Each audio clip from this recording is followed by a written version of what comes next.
Minuten. Ich würde zum ersten über die komischen Zahlen 10 hoch minus 17 und 2 hoch minus 52 sprechen.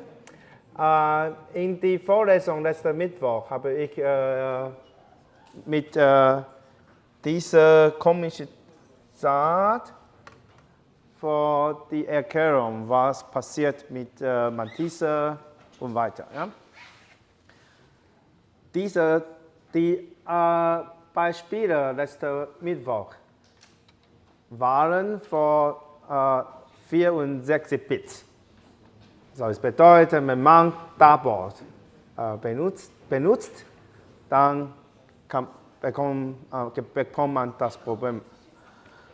Natürlich, während der Vorlesung habe ich manchmal nur die Mantisse mit 23 Bits erklärt, aber die alle sind für 52 Bits für Double. So 10 hoch minus 17 ist schon klein genug für, Entschuldigung, das war falsch, Richtung. 2 hoch minus 25 ist schon größer als 10 hoch minus 17. Deswegen, diese Zahl ist schon klein genug. So, dann haben wir alle Probleme mit Mantisse. Okay, das ist nur zur Weitererkennung, dass die Beispiele letzten Mittwoch sind alles für Double, nicht für Single Float. Okay? Gut, dann habe ich noch 2 Minuten. Gibt es Fragen über Übungen? Okay. Machen wir Weihnachtsbaum oder nicht? Habt ihr Interesse an einer Weihnachtsaufgabe? Ja? Okay, dann machen wir. Daniel wird darüber diese Woche und nächste Woche erklären. So, wir haben schon seit 2021 oder 2020, keine Ahnung, die Weihnachtsvorlesung gemacht. Und ein Highlight für Weihnachtsvorlesung ist die Mai-Test-Aufgabe vom Weihnachtsbaum. Okay, so das bedeutet, Sie bauen einen oder mehrere Weihnachtsbaum oder Bäume, sodass der Baum richtig ist und auch schönst ist. So, die Qualifizierung ist, dass der Weihnachtsbaum richtig ist und danach wir würden ein paar Weihnachtsbäume hier präsentieren und dann gucken wir, welcher am schönsten ist. Okay, das werden wir noch später erkennen, wie man macht. Und die schönste Team bekommt auch geschenkt von uns. So, ja. So natürlich, so wir müssen überlegen, welche Geschenke wir ausgeben dieses Jahr können. Ja. Und, also das soll ich noch mal sagen, da gibt es wieder die Gelegenheit, Bonuspunkte zu sammeln. Also gerade, denkt daran besonders auch, dass die Bonuspunkte nicht auf einen Block beschränkt sind, sondern je nachdem, wo ihr sie benötigt, falls ihr sie benötigt, verwendet werden können. Also insbesondere auch für diejenigen zum Beispiel, wenn ihr in diesem jetzigen Block, im ersten Block, nicht die Punkte gesammelt haben sollt, könnt ihr zum Beispiel durch die Weihnachtsbonuspunkte das Ganze noch ausgleichen. Ja? Nur so als zusätzliche Motivation. Okay, gut. Dann, wir kommen zu der Vorlesung Rechnerstrukturen. Heute machen wir die Optimierung von Schaltnetzen. Es gab zusammen 3 verschiedene Themen. Zum ersten, wie können wir Schaltnetze optimieren und wie können wir das optimieren. Und es gibt 2 Standardalgorithmen. Zum ersten ist KV-Diagramm. Das würde ich heute erklären. Und danach, es gibt eine generelle Lösung mit Quinn-Maklowskis Algorithmus genannt. Und das wird Christian Hake am Mittwoch erklären. Und danach würden wir auch über die Stabilität und Hazard erklären. Es gibt zusammen 2 bis 3 Vorlesungen oder Termine. Wir werden zuerst über die Strukturenentwurf gucken. Warum bauen wir solche strukturierte Entwürfe? Das ist einfach. Wir mussten die Lösung finden, sodass es einfach bauen und auch es gibt keine bessere Lösung gibt. Optimierung ist ein ganz wichtiges Thema für Informatik. Wir mussten Systeme einbauen, sodass das System es keine bessere Lösung gibt. In dieser ersten Semester Vorlesung Rechnerstrukturen sehen wir das nicht ganz so streng. Wir wollen nur einen besseren Entwurf bekommen und das ist nicht notwendig immer optimiert. Aber in Vorlesungen, zum Beispiel Optimierung oder Tab 1, Tab 2, muss man normalerweise die beste Lösung ausgeben. Okay, so, bisher haben wir die Schattennetze nur mit Ad-Hoc-Lösungen geguckt oder mit Normalformen geguckt.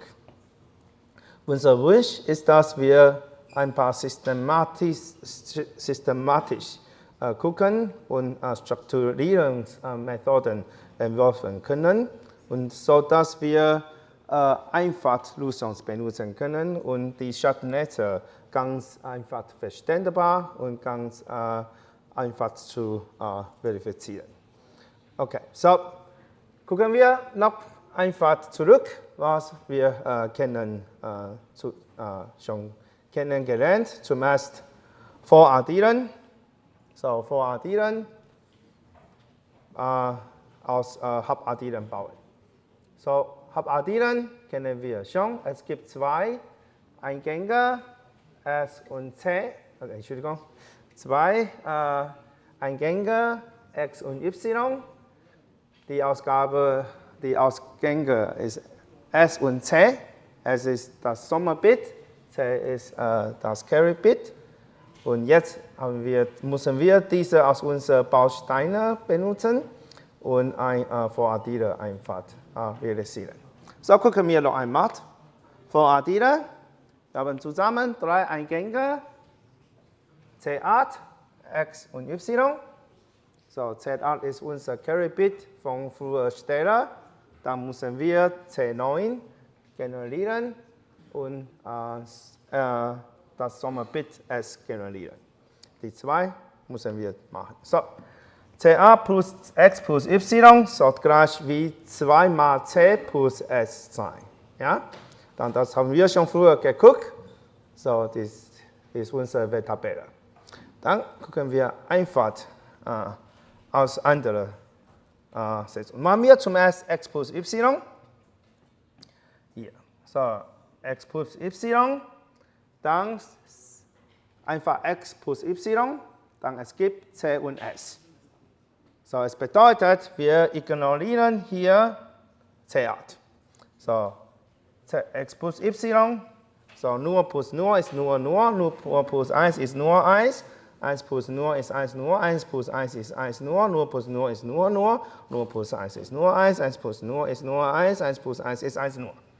So, es bedeutet, dieser Blocker ist gleich wie dieser Blocker. Ja? Daher wir ignorieren einfach C8. Okay, dann, das ist nicht richtig. Das ist nicht richtig, wenn C8 1 ist. Aber das ist richtig, wenn C8 nur ist. Okay? Dann gucken wir jetzt noch einmal, wie können wir jetzt benutzen. andere Habaddierer. So machen wir jetzt C8 plus AS. So C8 ist hier plus AS. Das Sommerbit, die wir früher bekommen haben. So, dann bekommen wir nur plus nur ist nur plus 1 ist nur 1, nur plus 1 ist nur 1, nur plus nur ist nur, 1 plus nur ist nur 1, 1 plus 1 ist 1 nur, 1 plus 1 ist 1 nur, 1 plus nur ist nur 1. Okay? Dann jetzt, das ist fast richtig. Wenn wir jetzt gucken, so, dieser Broker und dieser Broker sind fast gleich. Sie sind gleich. Okay, dann haben wir jetzt nur eine Stelle Probleme. Auch wenn wir genau gucken, CA plus AS ist fast gleich wie CA plus X plus Y, aber wir haben nur die zwei Stellen. An diese zwei Stellen falsche Lösung. Okay? So, es bedeutet, wenn wir noch einmal weitermachen, so die zwei können wir jetzt einfach AC oder BC machen. So, dann, das ist jetzt nur oder nur ist nur oder nur ist nur oder nur ist nur, 1 oder nur ist 1. Nur oder nur ist noch nur oder 1 ist 1, nur oder 1 ist 1, 1 oder nur ist 1. Dann gucken wir jetzt, ob diese AC oder BC gleich wie unsere Lösung ist. Also nur 1, nur 1, 1, 1 ist gleich wie nur 1, nur 1, 1, 1. Das bedeutet, jetzt haben wir die Lösung. So, unser Voraddierer C8 plus X plus Y kann man mit 2 Habaddieren plus ein Disjunktionsgatter zu realisieren. Okay? Das bedeutet, wenn wir so gucken, wir machen zum ersten X plus Y, bekommen wir AC und AS. Dann machen wir CA plus AS. Das bedeutet, bekommen wir jetzt dieser Habaddierer X plus Y, bekommen wir hier AS und dieser AS plus C8 bekommen wir jetzt hier das Sommerbit und das Sommerbit ist richtig. So, das Sommerbit ist einfach richtig und dann benutzen wir hier aus BC, wie ich schon früher gemacht. So, BC oder AC ist hier, dann bekommen wir das Carry-Bit. Okay. So, jetzt können wir einfach sagen, dass um ein Voraddierer zu realisieren, brauchen wir 2 Habaddierer und ein Disjunktionsgatter. Okay. Und dann können wir auch die Voraddierer von unserer letzten Folien gucken. Die ist ähnlich. Und wenn wir danach gucken, das ist fast gleich. So, die Größe mit dieser Strukturen Habaddierer ist gleich wie die Habaddierer. Wir brauchen 2 Habaddierer. Ein Habaddierer ist Tiefe 1, Größe 2. 2 Habaddierer ist Größe 2. Und dann brauchen wir die 3 zusammen, eine andere, so die Tiefe ist 3, so 2 mal 2 plus 1, für diese Voraddierer, die Größe ist 5, die Tiefe ist 3. Das ist gleich wie unser Voradierer, die wir früher ad hoc entwickelt haben. Okay? Das ist ein Beispiel, wie man Strukturen entwerfen machen können.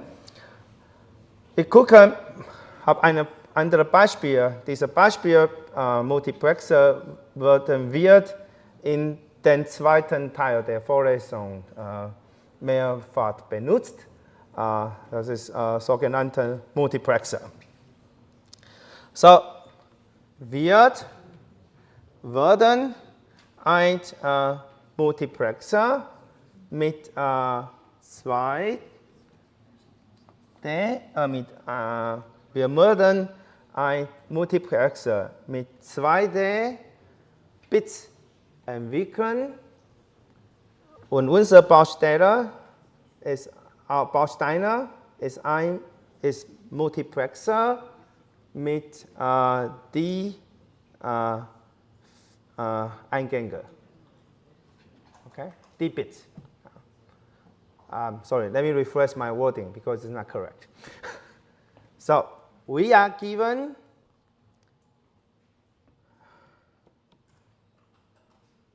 a multiplexer of 2 times the bits, and we need to construct this multiplexer based on the multiplexers which can select the bits. Okay, I would clarify that later.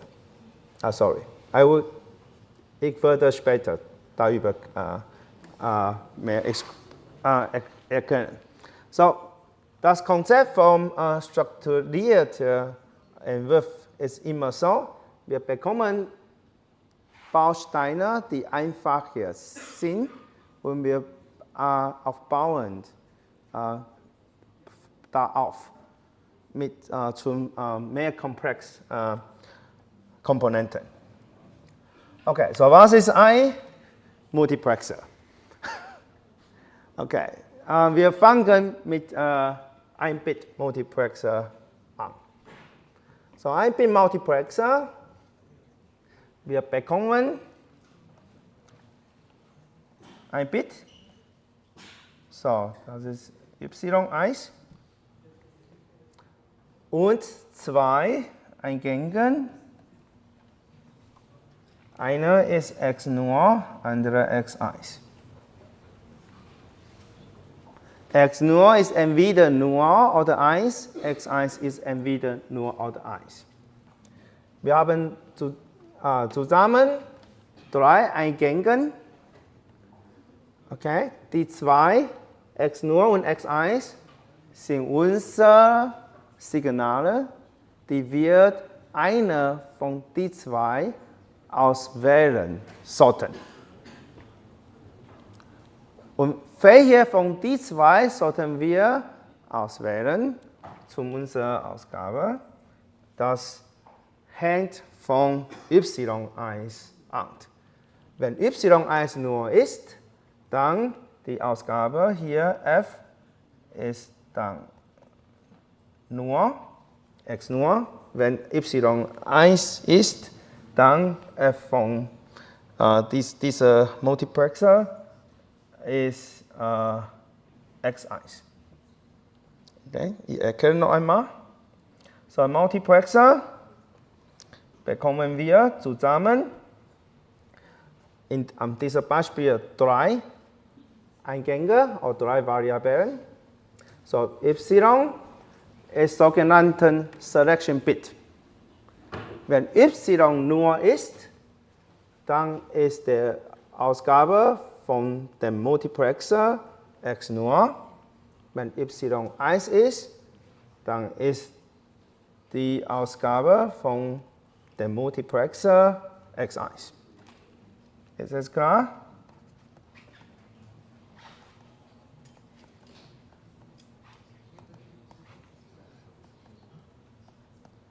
So, das ist, wenn y1 ist, wenn nur ist, y1 1 ist. Okay? Is that clear? Explain that again. Because this is the first confusion that you will get. This is a multiplexer with 1 bit for selection. The selection bit says that we have 1 bit to output. And this selection bit selects one of the 2 signals to be selected. If the selection bit is 0, then x0 is the output. If the selection bit is 1, then x1 is the output. Of course, later on we go to 2 bits, selection bits, and we will move on. Okay, so dann schreiben wir einfach so. So, dann, das bedeutet hier, diese Ausgabe ist x nur. So, gucken wir einfach, x nur ist nur, x nur ist 1, x nur ist nur, x nur ist 1. Dann gucken wir jetzt hier, das ist einfach x1. So, das bedeutet, wenn wir noch zurückgucken, hier ist einfach x nur und hier ist einfach x1. Schreiben wir x1 hier, schreiben wir x nur hier.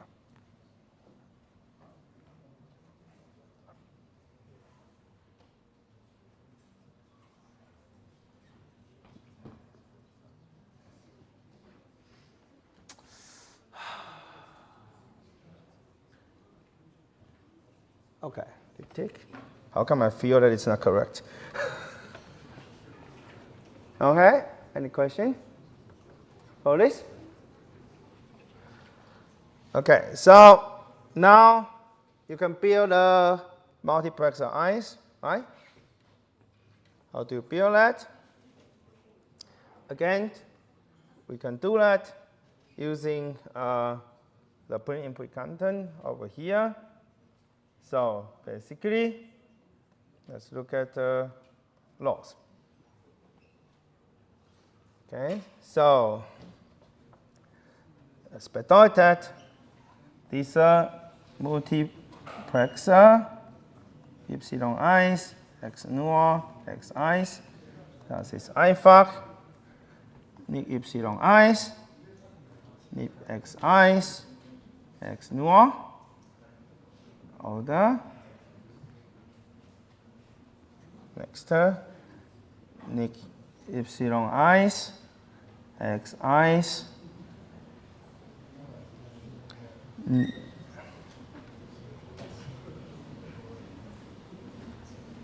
x nur, oder y1, y1, x1, nicht x nur, oder y1, x1, and x nur. Okay? Any question up to here? You learned this already? Right? So, dann können wir einfach verbessern. Ja, wie können wir verbessern? So, zum Beispiel die 2 zusammen. Die 2 ist gleich wie y1 und x1.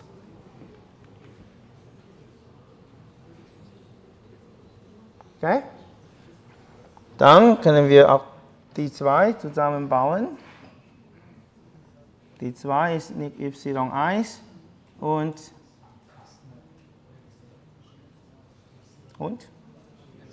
x nur. Okay? Sehr gut.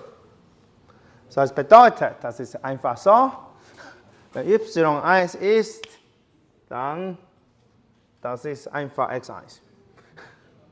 Wenn y nur ist, dann das ist einfach x nur. Ja? Okay. Dann können wir einfach hier das Scharnetz bekommen. Okay?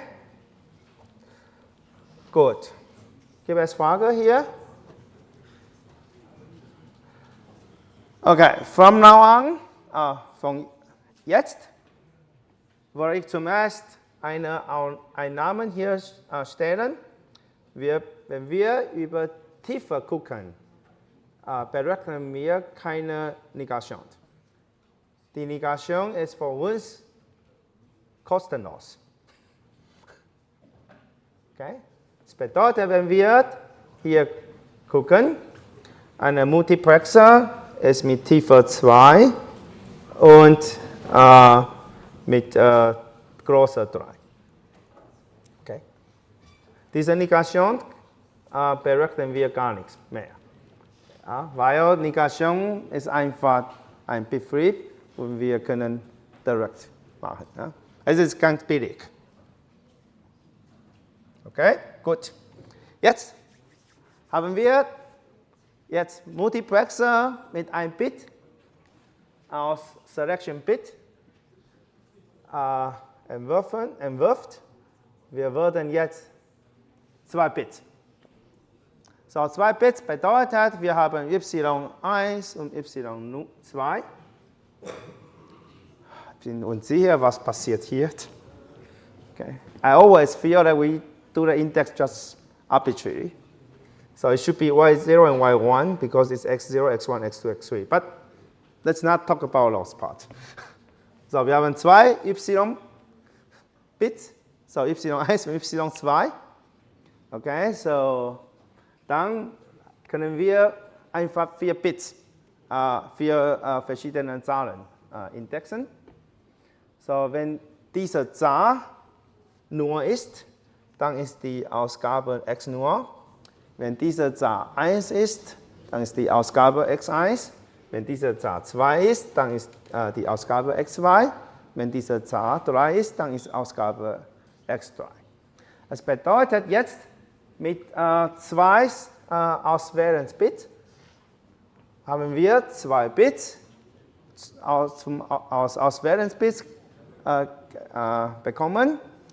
Und wir haben auch 4 Eingänge, x0, x1, x2 und x3.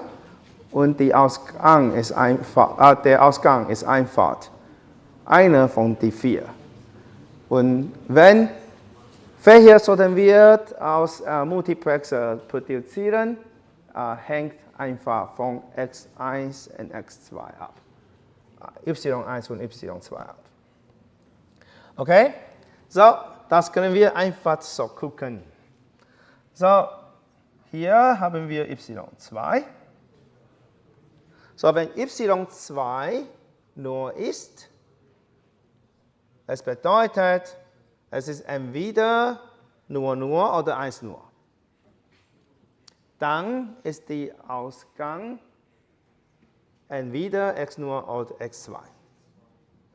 Wenn y2 1 ist, dann ist die Ausgabe entweder x1 oder x3.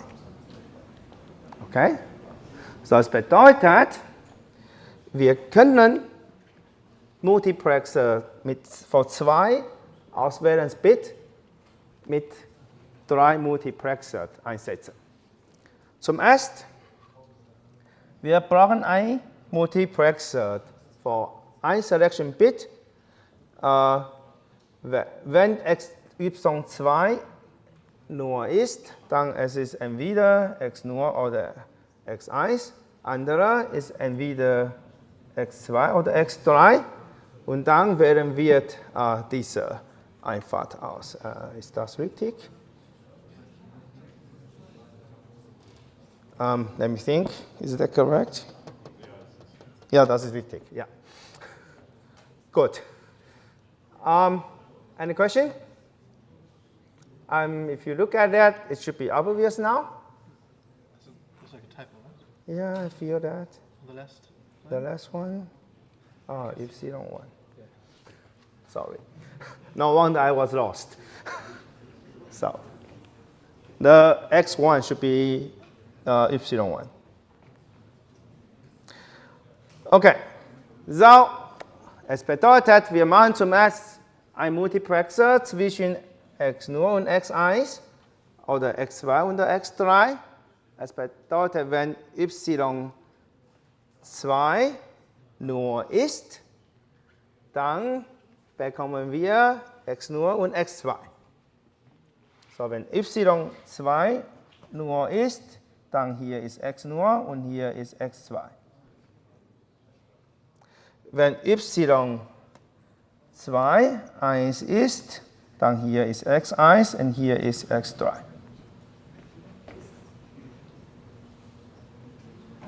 Dann machen wir weiter. Entweder hier x nur oder x2. So, das bedeutet, es gibt zwei Möglichkeiten. So, hier ist entweder dieser Multiplexer, dieser Stelle, das ist entweder x nur oder x2 oder x1 oder x3.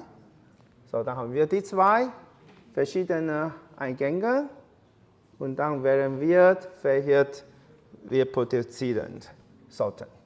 Dann das hängt von y1 ab, dann bekommen wir einfach hier.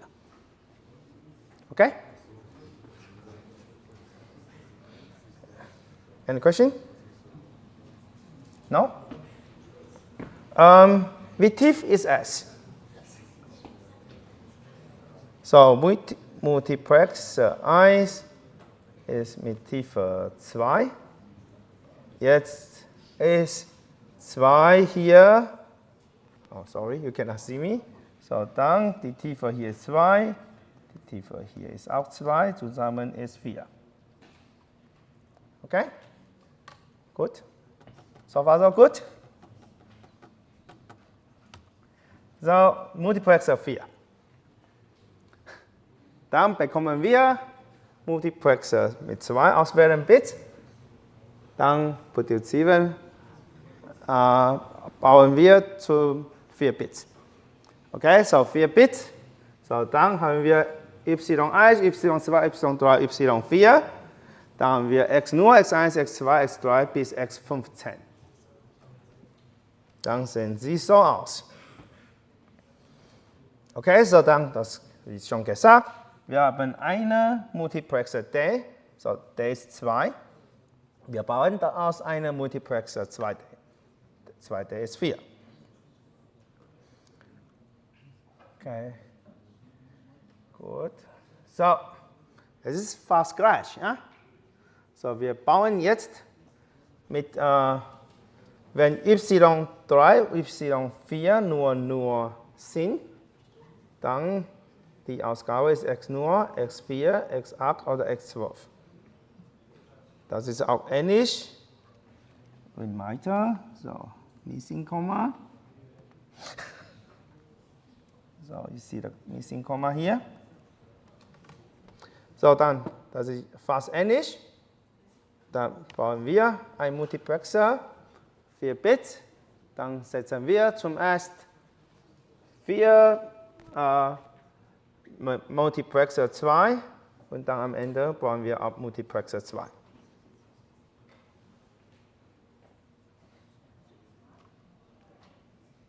Okay, so, dann können wir jetzt, wir können ein Multiplexer 2D bauen wir auf.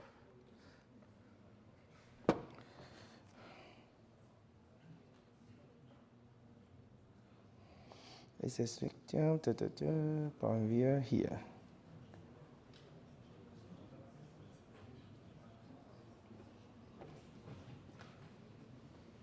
Ja, sorry, forgot to put it with a press. So, zum Realisieren eines Multiplexer mit 2D Eingang Selection Bits bauen wir 2D plus 1 Multiplexer mit Eingänge D. Okay? So, jetzt eine Frage. Wie tief ist der Multiplexer 2D? Da haben wir eine Frage hier.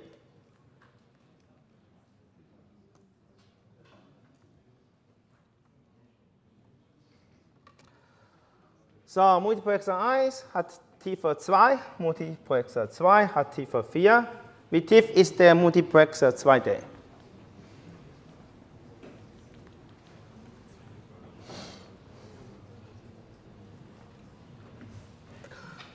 This should be easy. How deep is this?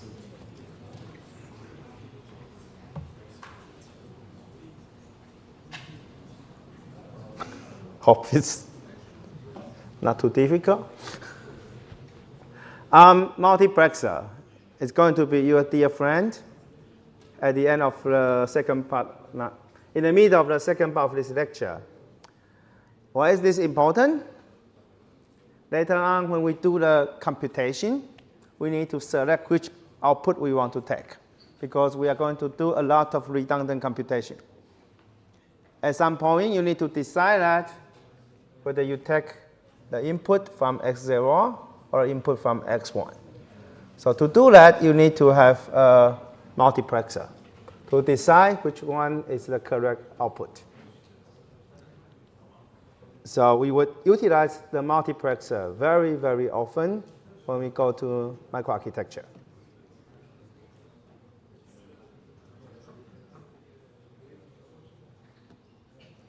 Okay, so let's show the results, and then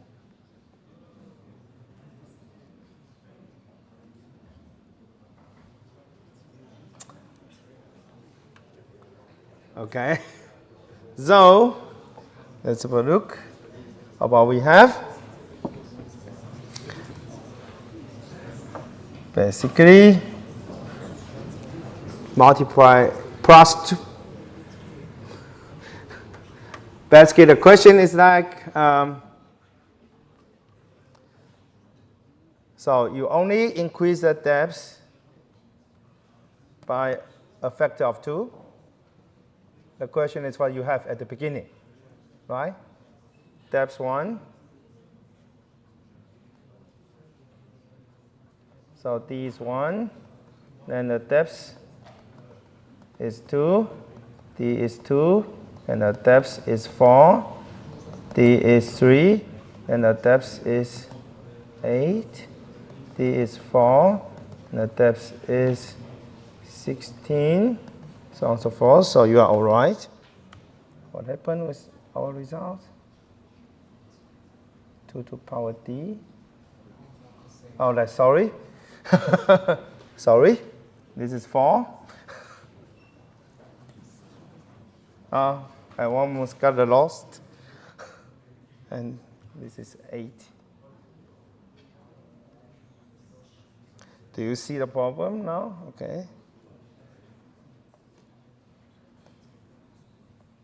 Okay? See, you were almost correct. I almost got lost as well when I did not check this. Okay, so it's 2 times D. Not 2 to the power D. So we are creating the multiplexer with 2 deselection bits based on deselection bits. Every time when we do it, we need to double the depth. And so when we create this, is the depth is 2 times D. Any question for this? Of course, if you do it with this table, you will see that. Okay, so ja, so das ist sind die 2 Beispiele. Wir haben in unserer strukturierten Entwurf. Es gibt Vorteile und Nachteile. Vorteile ist natürlich, das ist einfach hier zu verstehen. Die Nachteile sind, dass solche Schattennetze sind natürlich auch groß. Und wir können auch nicht die Werte, die wir schon berechnet haben, immer wieder benutzt. So, das muss man immer überlegen. Dann, das habe ich schon früher gesagt, wir mussten auch Strukturen entwerfen, und eine andere Richtung ist, dass wir einfach die Normalformen vereinfachen. So, wie schon gesagt, ist schon früher, wir zählen die Negationskarte nichts mehr, und für große Schattennetze solche Negationsgatter sind unwichtig. Und es bedeutet, wenn wir solche Negationsgatter ignorieren, die Schattennetze, die Größe von Schattennetze ist ähnlich, ist approximiert die Anzahl von Minternen plus 1. Das bedeutet, wenn wir so gucken, x1, x2 oder x3, x4, dann brauchen wir einfach ein Ungatter, ein Ungatter und ein Ogatter. So, es ist einfach die Anzahl von Minternen oder Maxternen plus 1, um solche Schattennetze zu realisieren. Und dann unsere Vision ist das, wenn wir kleine Funktionen einschaffen, dann können wir auch kleine Schattennetze entwerfen. Sie sollten vorsichtig sein, dass kleine Ausdruck, solche kleine Repräsentation ist keine Normalform mehr. In the exam, you will be asked to do the right thing. Oh, I should say it differently. In the exam, the assignment says that you should write down the normal form, and you write down the simplified form. I'm sorry. You have to read the assignment very carefully. And if the exam says that, is this the simplest form you can present, and you try to write down the normal form and say that, yes, this is the simplest normal form I can present. This is also not correct. Okay, please do not challenge the assignment. In the past, there were students asking us that the solution is correct. We say, yes, it's correct, but it's not the assignment. If you challenge the assignment, you will get 0 points for that assignment. Not the exam, sorry. The exam would tell you exactly what to do. There are many different forms in this lecture. Each of them has a concrete assignment. Please follow the assignment. Okay. So, gut. So, was können wir machen? Das ist eine Funktion. Diese Funktion ist eine Beispielfunktion. So, ich habe keine Ahnung, welche Funktion diese ist. Aber wir können einfach durchschreiben. So, das bedeutet, diese Funktion ist 1 für die 1, 2, 3, 4, 5, 6, 7, 8 Stellen. Jetzt, wenn wir den Normalform schreiben, dann brauchen wir zusammen 8 Mintermen. Ja? Und wir möchten diese 8 Mintermen vereinfachen. So, zum Beispiel, so, wir haben M nur, M2, M4, M6, M7, M8, M9, M10 und M11. Die zusammen 8 verschiedene Mintermen haben wir. Dann schreiben wir einfach hier für dieses Beispiel M-Minten 2, das ist einfach 2. Ja? 2 ist nur 1 nur, dann nicht x1, nicht x2, x3, nicht x4. Wenn wir eine Nur sehen, dann schreiben wir einfach nichts. Okay?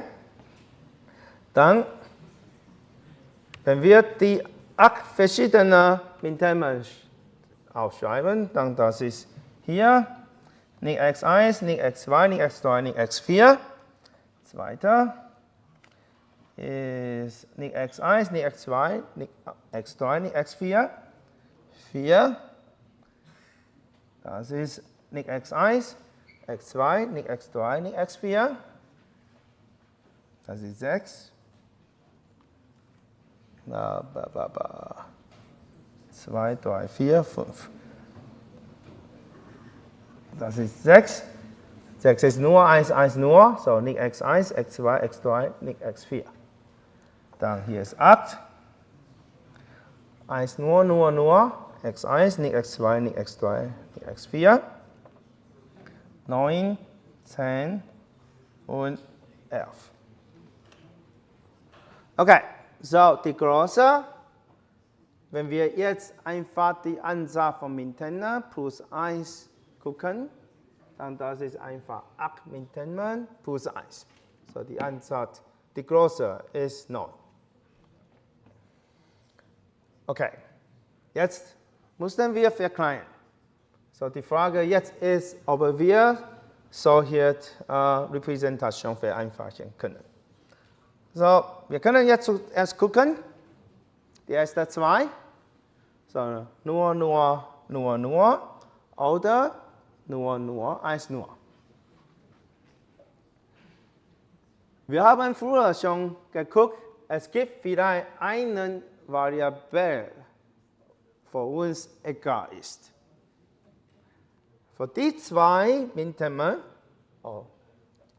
sehen wir jetzt, die beiden hat nicht x1, nicht x2, nicht x4. Und eine hat nicht x3 und andere hat x3. Es bedeutet, die zwei Mintermen mit Disjunktion ist unabhängig von x3. Wenn x3 1 ist, dann gucken wir hier. Wenn x3 nur ist, dann gucken wir hier. Für uns, diese x3 ist egal. Dann können wir einfach x3 auswerfen. Das bedeutet, wir können jetzt schreiben, das ist gleich wie nicht x1, nicht x2, nicht x4. Da haben wir einen Mintermen wegwerfen. Oder haben wir die Funktion vereinfachen. Wie können wir das verkleinern? Das ist einfach so. Wir benutzen dieses Resolutionsgesetz. Das Resolutionsgesetz ist xi und xy oder nicht xi, xy ist gleich wie xy. Für uns xi ist egal. Wir benutzen hier mehrfach, dann auch die zwei. Dann für uns, die 2 hat gleich nicht x1, x2 und nicht x4. Dann für die 2, x3 ist egal. Dann weiter, für die 2, x4 ist egal. Für die 2, x4 ist auch egal. Dann haben wir bisher vereinfachen. An jeder Stelle werfen wir ein Mintermen aus. Dann bekommen wir jetzt 4. I don't know how to tell it now. So, wir haben 4 verschiedene Termen, nicht Mintermen mehr. Okay? Können wir weiter vereinfachen? Yes. Die 2 scheint fast ähnlich aus. Die 2 haben nicht x1, nicht x4. Eine hat nicht x2, andere hat x2. Das bedeutet, wir können die 2 vereinfachen. Das ist nicht x1, nicht x4. Okay? Dann können wir auch die 2 vereinfachen. Ja. x3 ist egal. So bekommen wir jetzt die Funktion ist nicht x1, nicht x4 oder x1, nicht x2. Dann können wir natürlich nicht weitermachen. Das ist ganz einfach. So, wir haben die Größe von 2 zum 3 reduzieren. Und das ist natürlich wichtig, wenn wir über die Kosten gucken. Okay? Good. Any question for this? Yes.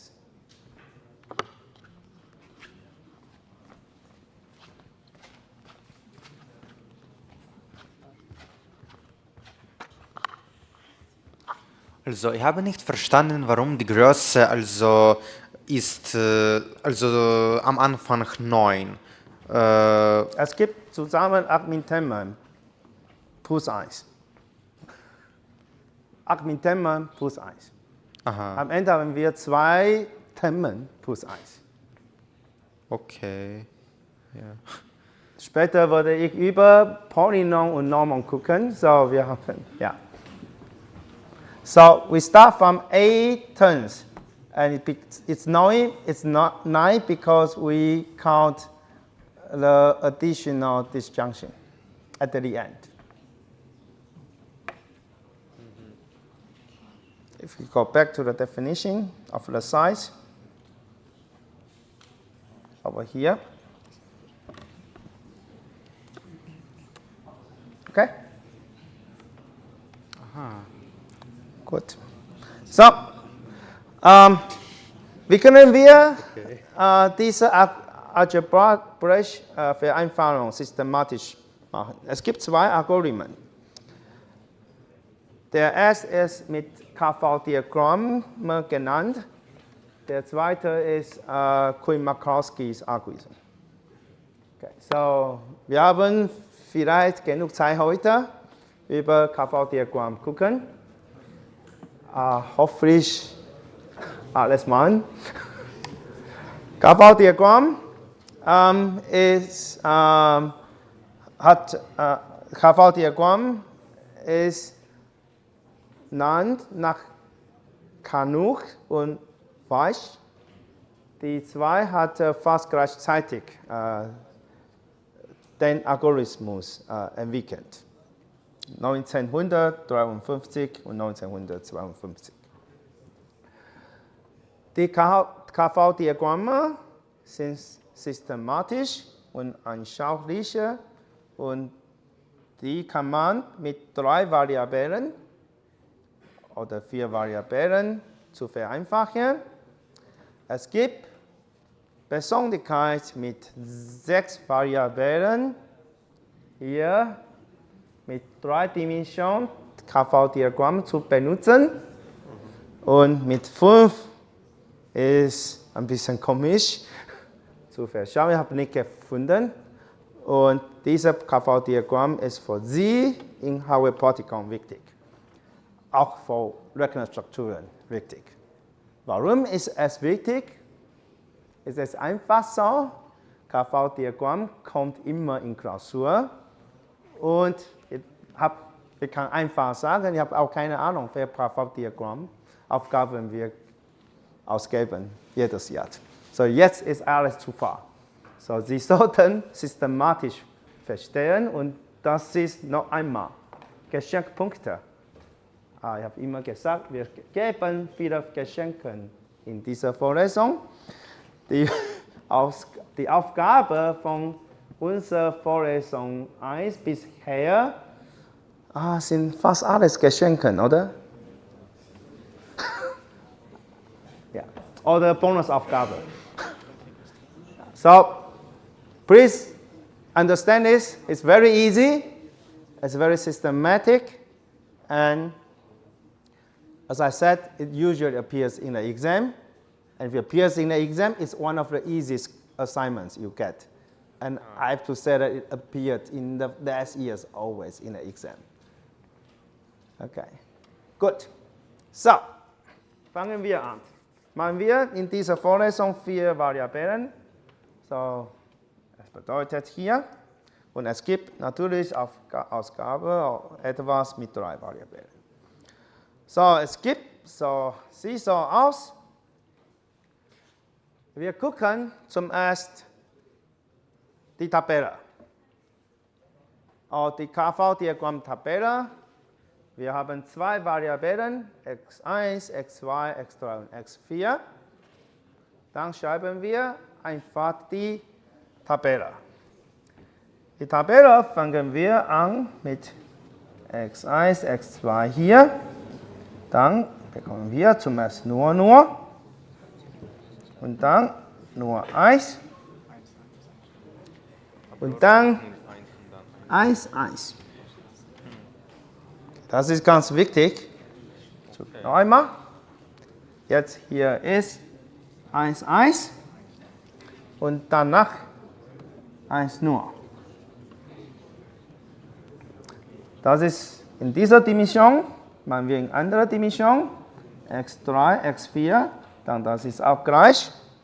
Diese gleich machen wir zum ersten nur, dann nur 1, dann 1, 1. Okay, zurück.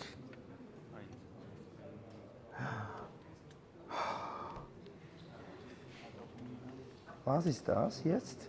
Was habe ich gemacht? Where am I?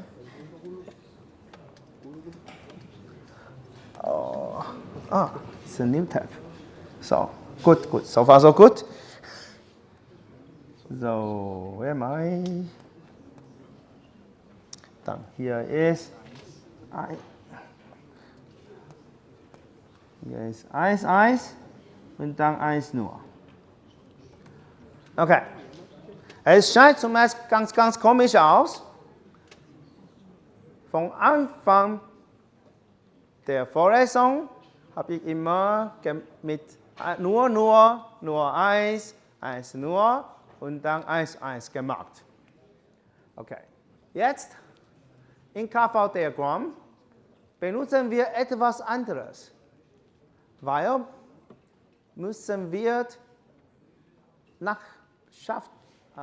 Nachbarschaften definieren. Was ist eine Nachbarschaft? Eine Nachbarschaft ist die variablen Belegungen unterschieden sich nur in einer Stelle. So, wenn wir zunächst nur, dann nur 1 und danach 1 nur schreiben, dann nur 1 ist nicht der Nachbar von 1 nur. So, das bedeutet, wenn wir in einer Stelle verschieben, können wir nur eine Variable von nur zum 1 oder 1 zum nur wechseln. So, dann machen wir zuerst nur, dann zum nur 1. Nach der nur 1 können wir nicht 1 nur wechseln, weil dann haben wir zwei Stellen sich Unterschied machen. Aber glücklich können wir 1, 1 schreiben.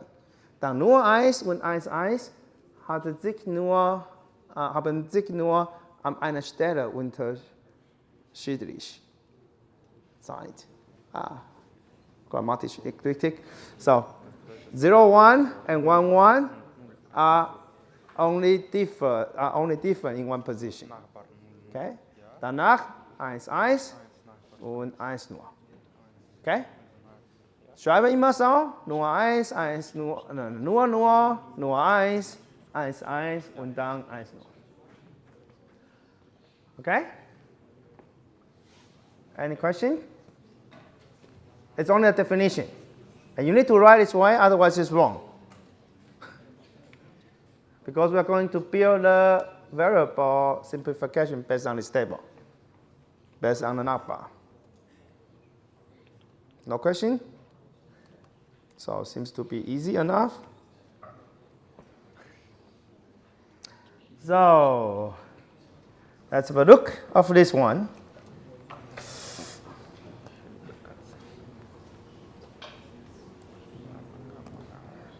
So, welche Belegungen in KV-Diagramm sind direkt nachbar von nur 1? So, nur 1. Wie man Sie hier fest, nehmen wir hier. Entschuldigung. Nur 1 ist nur 1 hier. So, let's go to the power. So, welche Belegungen in KV-Diagramm sind direkt nachbar von nur 1? Dann gucken wir hier zurück. So, nur 1 ist dort. Habe dort markiert. Who are the neighbors of this? The microphone is there. Can anyone answer this in that area? Hat jemand interessant, das zu beantworten? So, Nachbarschaft von nur 1. Es gibt mehrere Lösungen. Anyone wants to answer this? If not, I take the microphone back.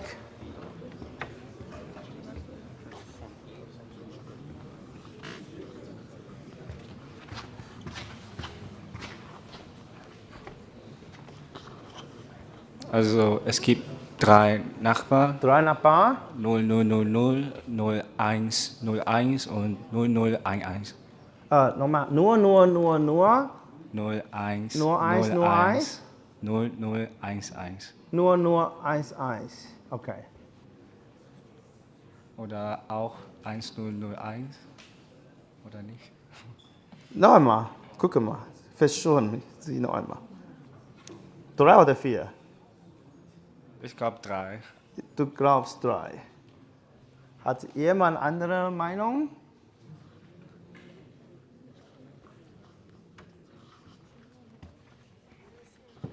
Also ich würde auch 1, 0, 0, 1 nehmen. 1 nur 1 ist auch. Nachbarn. So, zusammen 4. Ja. Okay, so let's vote. Okay, the answer here is that it's 0, 0, 0, 0, 0, 1, 0, 1, 0, 0, 1, 1, 3. With 4, the 3 plus 1, 0, 0, 1. Okay? Who agrees with 3? Who agrees with 4? Okay, 4. Okay? Keep in mind that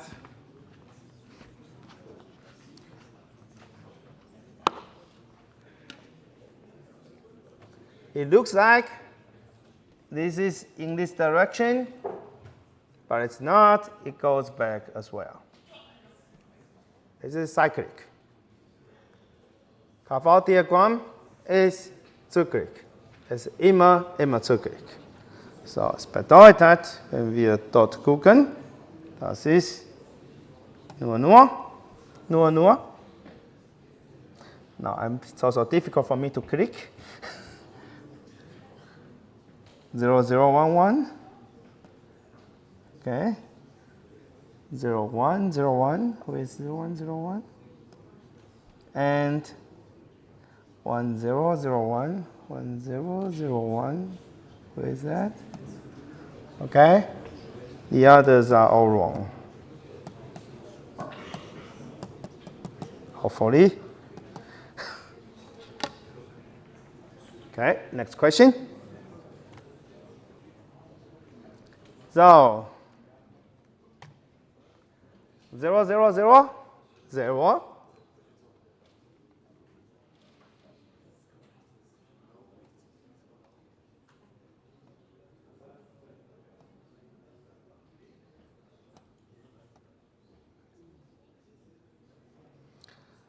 So, which of them are the neighbors of 0, 0, 0, 0?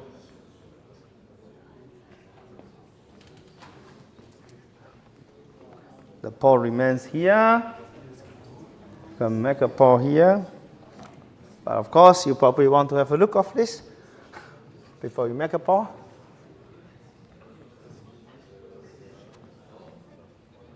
So first question, how many neighbors does this node have? You seem to be interested to answer. Wie viele? Wie? Ja, Es gibt 4 Antworten, 4 Nachbarn. 4 Nachbarn. 4. Ja, einmal 0001, 0010, Oder was mal? Nur 1 und? Nur 1 nur? ja genau, 0100 und 1000. Okay. Das ist diese 4. Jetzt soll klar sein. Die 4 hier. Diese 4. Okay. Das bedeutet, dieser Nachbar und dieser Nachbar. Okay, so, dann gucken wir noch einmal. Oh, so, bin unsicher, ob ich richtig. So, nur eins, das und das. Nur eins, nur. Das. Eins, nur, das. Okay. Und die anderen sind nicht richtig.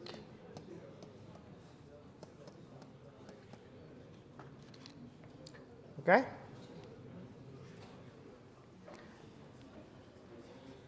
Okay, you need to understand this, otherwise we cannot move on. Any question?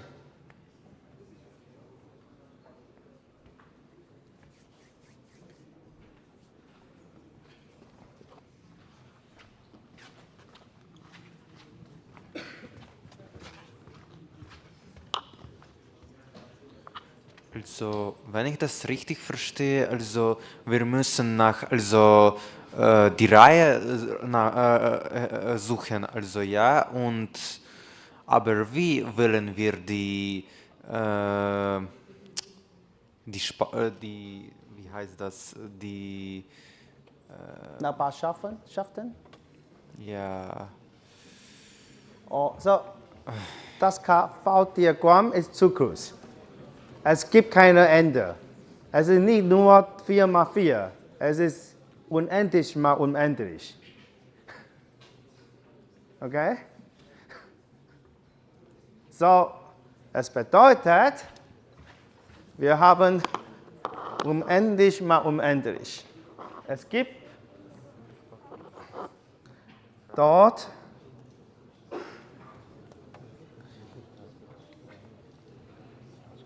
so, wenn wir hier gucken, dann es gibt hier auch eins nur und gibt hier auch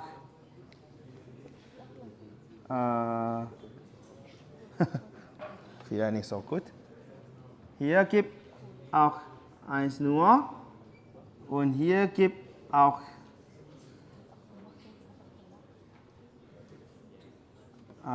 eins nur. Okay? Es ist einfach unendlich mal unendlich. Nicht einfach 4 mal 4. Okay. You want to comment on something?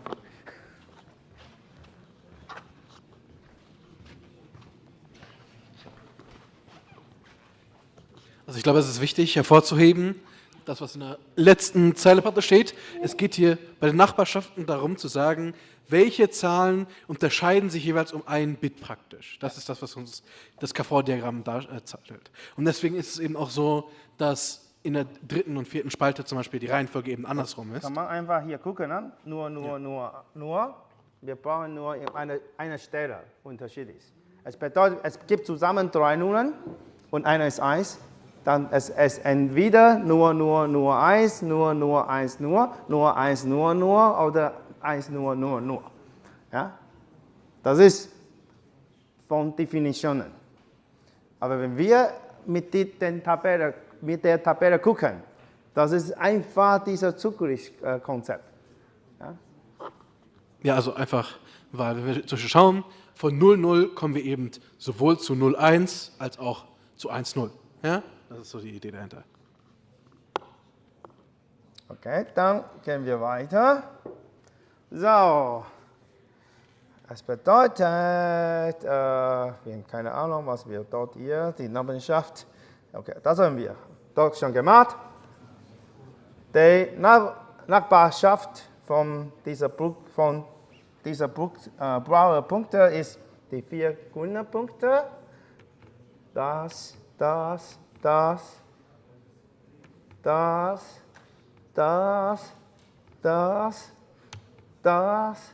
und das. Any question? Let me do it again. So, KV-Diagramm ist zu kurz. So, wir haben einen blauen Punkt und wir suchen die 4 Nachbarpunkte. So, wir schreiben einfach die Nachbarschaften. So, blau ist hier, dann haben wir die, keine Ahnung, welches Grün, diese 4 Grünpunkte. Dann hier die 4, dann hier die 4. Hier haben wir nur 3, dann war schon früher gemacht, 3, aber das ist nicht richtig. Ja? Mit KV-Diagramm, die Nachbarschaften ist immer mit 4 Stellen. So, die 3 sind natürlich in die andere Seite, also Zyklus, so suchen wir diese Stelle, die 4. Also ist auch hier gleich, haben wir die 3 Stellen und dann hier, aber es gibt nicht, dann gehen wir zurück. Zyklus. Und das ist auch zurück. Sorry, diese Richtung. Dann hier brauchen wir diese Richtung. Hier haben wir nur, aber in dieser Richtung brauchen wir die 2. Okay? Good. So, what is the question? Any question? Or no question anymore? Okay. Wenn nein, dann wie funktioniert es? So, wir haben eine Funktion und wir haben ein KV-Diagramm. Keep in mind that we write down. So, das ist eine Funktion mit nur 1 und weiter. Dann, das ist nur bis 1. Okay? Schreiben wir einfach hier 1 nur. Dann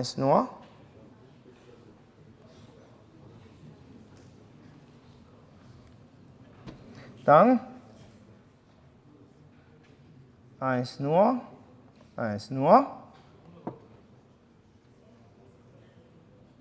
Dann 1.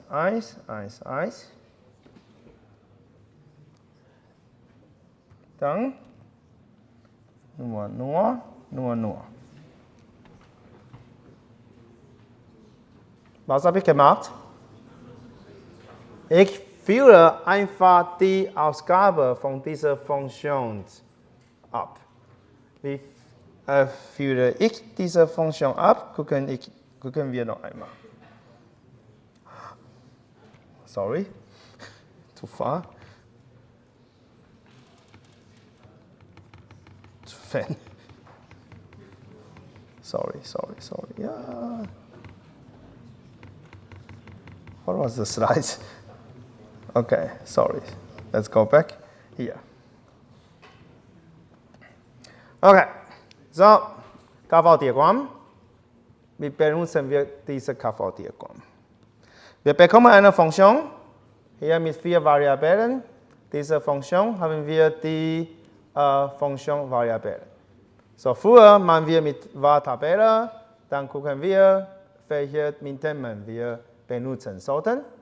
Und für jede Minterne die Ausgabe, für jede Zeile die Ausgabe 1 ist, brauchen wir ein Mintermen. Jetzt machen wir ähnlich, aber einfach mit KV-Diagramm. Wie benutzen wir hier? Wir schreiben einfach auch die Ausgabe. So, hier ist diese Funktion. Da haben wir ein KV-Diagramm mit 4 Variablen, zusammen 16 Zellen. Die erste ist für die Funktion x1, x2, x3, x4, alle nur sind, dann hier ist 1, dann ist nur, dann ist 1, dann ist nur. Das bedeutet, diese 4 Ausgaben haben wir schon in dieser Spaten gemacht. Dann machen wir weiter. Hier ist 1 nur. Schreiben hier einfach 1 nur. Dann hier ist Eis, Eis, Eis, Eis. Schreiben wir hier Eis, Eis, Eis, Eis. Dann am Ende haben wir nur. Dann ist nur. Okay? Give us any question of this? Taking a picture doesn't help. Taking an animation helps because the gesture matters. Let's do it again to make sure that you know how to fill the table.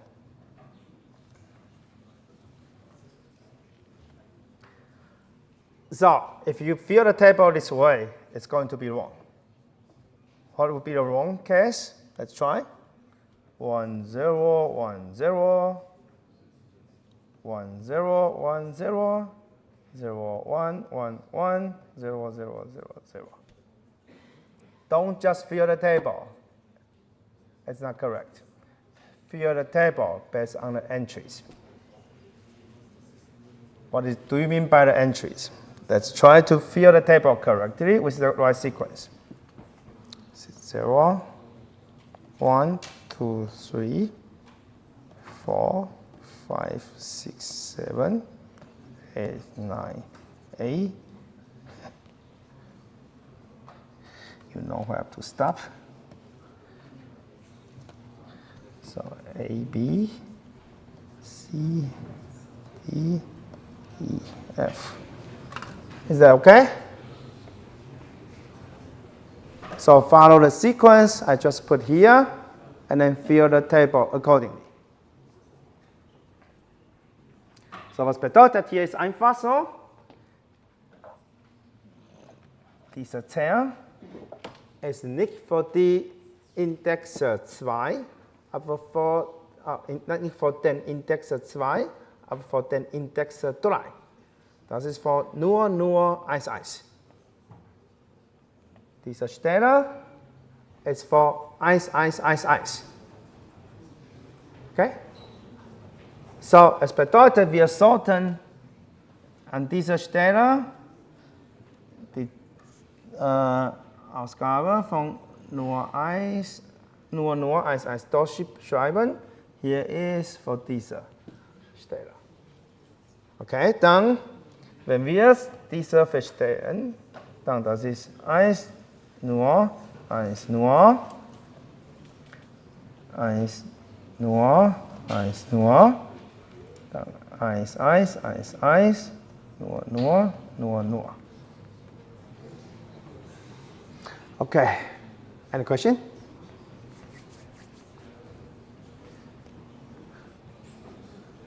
Okay. So, dann, das haben wir so gemacht. Dann nehmen wir alle Nullen aus, dann es sieht so aus. Also unser KV-Diagramm.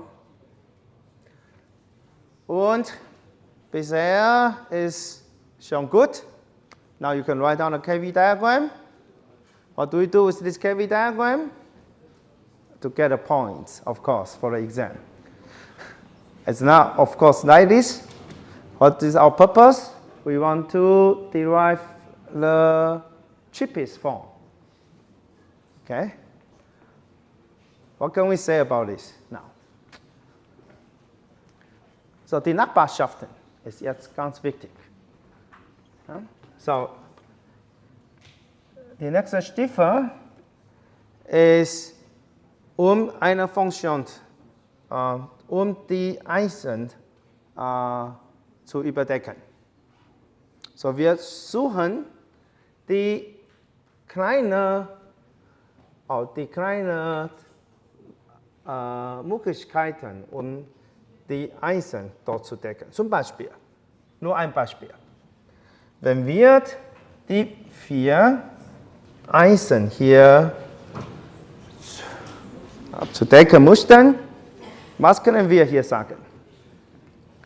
Wir sehen jetzt an die 4 Stellen, wenn x1, x2, 1 nur sind, dann ist x3 und x4 ganz egal. Auf jeden Fall, wenn x1 nur ist, wenn x1 nur ist und x2 nur ist, dann ist die Ausgabe von f 1.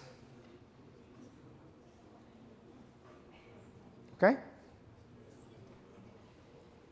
Is that clear or not clear? No? Okay, so was machen wir jetzt am nächsten Stufe ist die größten Rechtecke mit zwei Potentiallänge zu suchen.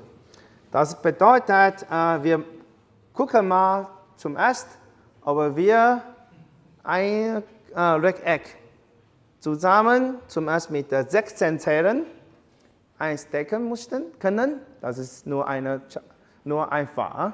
So alles 1. Wenn das geht, es bedeutet, f von x ist 1. Einfachste. If you get this assignment, I think we have a mistake in our random assignment. So, hope that this won't happen for me, but for you, it's probably the easiest one if this comes out. If everything is 1, then f of x is 1, right? I bet that if you get this assignment, I would talk to the TAs not to do this again. Okay. So, if you don't get that, you search the next one, the length of 8. Okay? Of course, the length of 8, we don't see them here. The length of 4. So 2 to the power of 2. That is 1, right? So.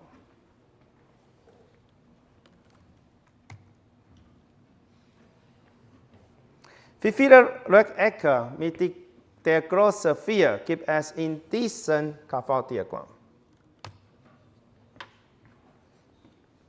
Größe 4. Habe einer schon gemacht. Wie viele anderes zusätzlich? Oh, nur einer. Wie viele gibt es? Mindestens ein mehr.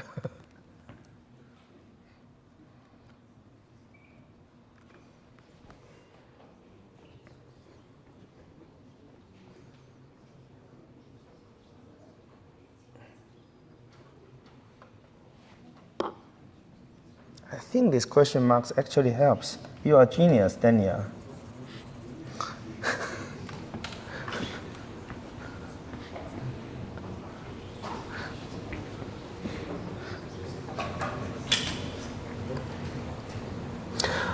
Before I came to this lecture, I thought I could finish to slides 120. Apparently, it's only 62. I think I can make 80 today.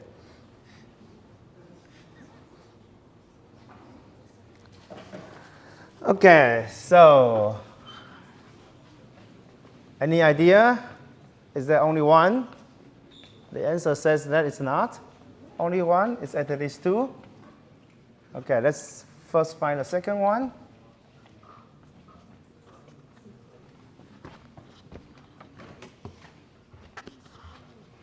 Hier gibt es 2 Rechtecke. 2? Ja. Mehr oder 2? Ne, 2. Zusammen 2. Ja. Welcher ist der zweite? Also Die 2? 1, also 0, 0.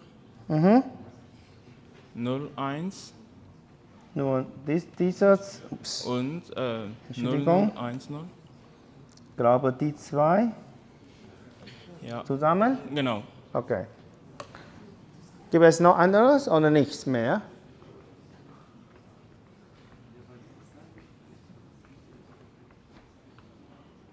Nachbarschaften, zyklisch.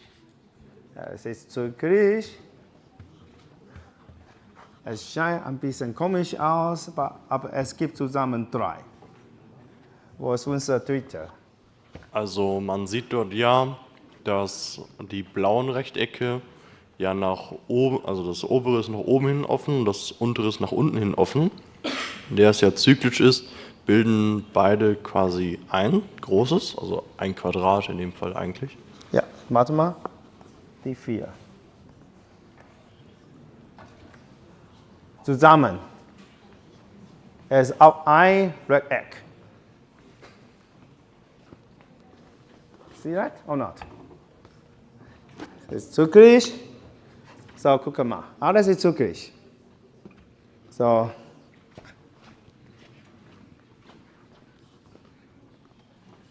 Gucken wir einfach hier. Dieser. Der Nachbar ist hier.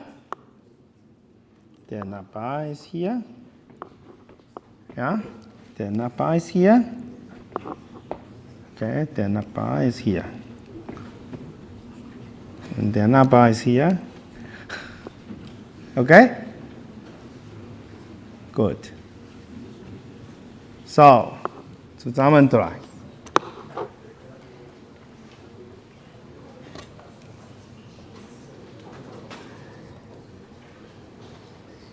Oh.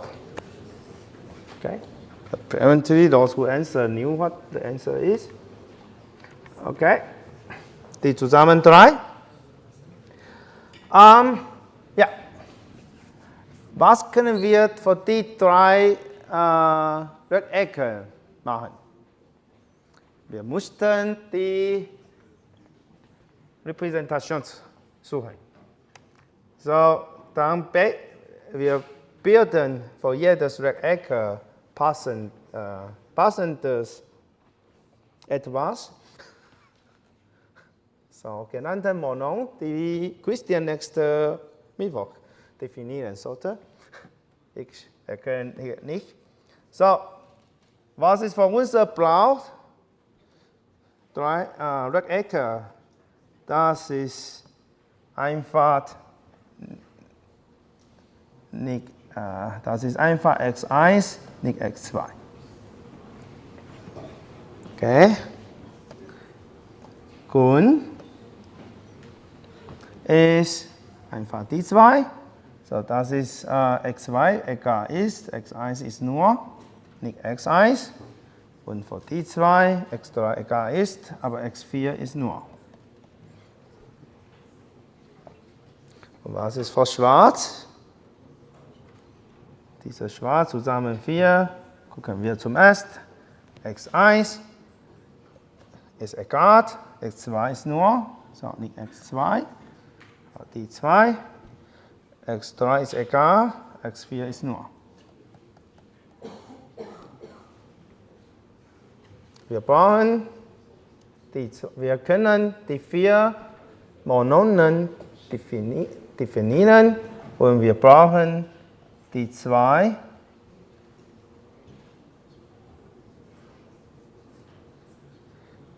Wir brauchen die 2, so von x1, x2, x3, x4. Brauchen wir einfach die 2, um die alle einzeln zu überdecken. Das ist x1, nicht x2 oder nicht x1, nicht x4.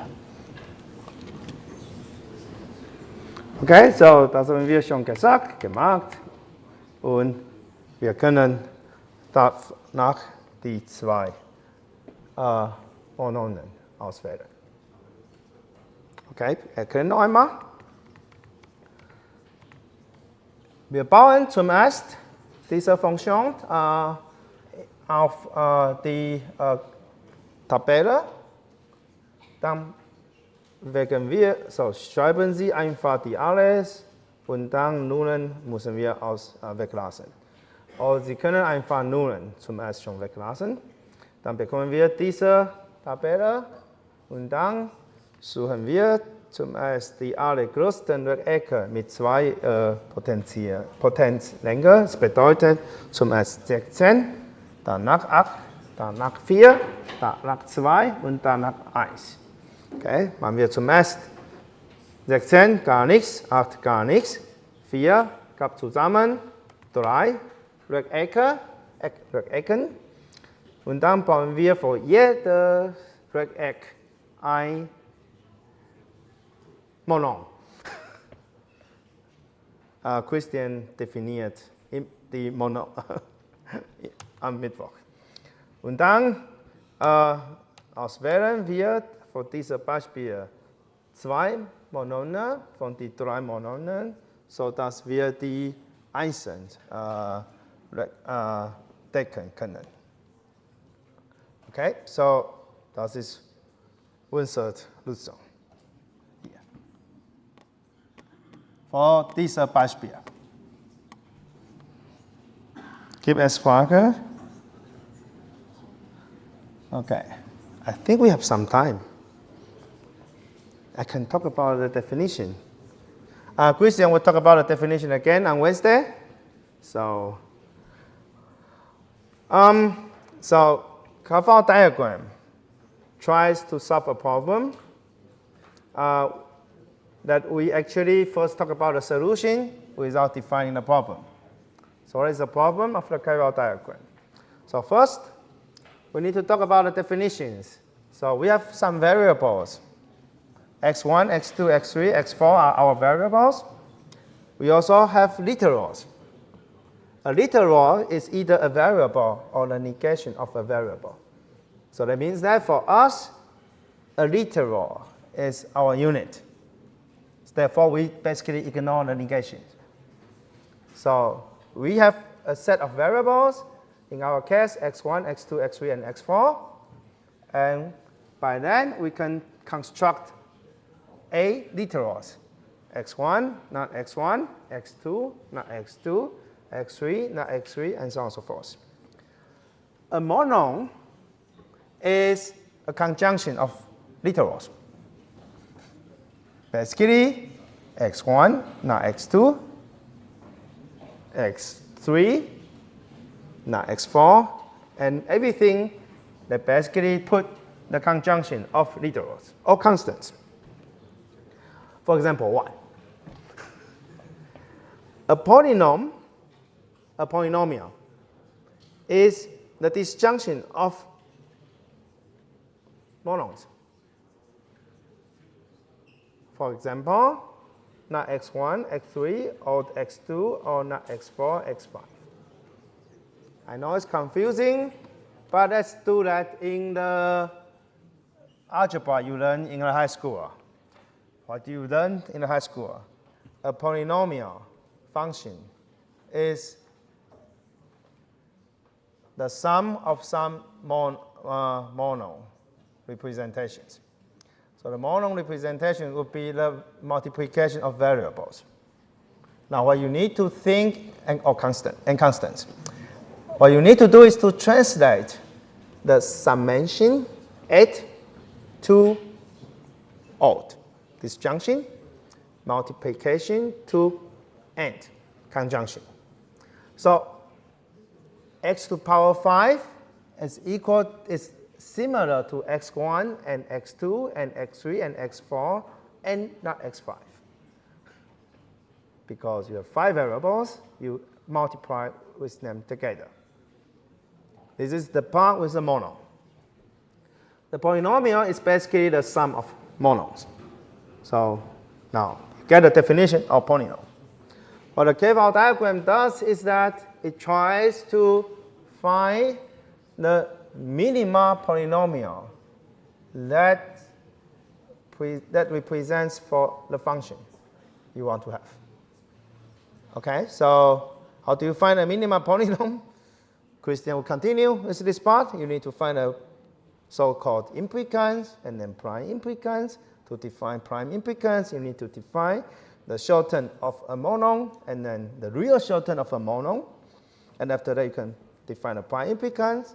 And the prime implicans would give you the definition of the minima polynomial that we discussed earlier. And the good thing of this is that the carve-out diagram derives the prime implicans. And because the prime implicans are the necessary conditions of the minima polynomials, so the prime implicans that we try to find over here, we define these 3, are the necessary conditions of the minima polynomial. How do you find the optimal solution among the necessary conditions? It's a more difficult problem. Christian will talk about that on Wednesday. So see you next Monday. The rest is given to Christian Hacker.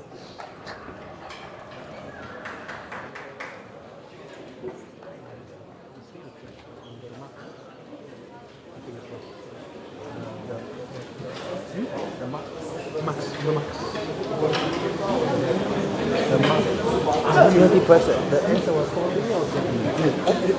It was 40 and I changed to 2D. The question says max 2D. So the answer was 40. Yeah, it has to be either max D and 2D or max 40, max 2D and 40, right? Because I forgot that I changed the solution from 40 to 2D just during the lecture. I changed the answer just a few minutes before the lecture. It turns out that how come we use the wrong answer for something? You should tell me earlier. Oh, it's on? Yes, it is. So simple.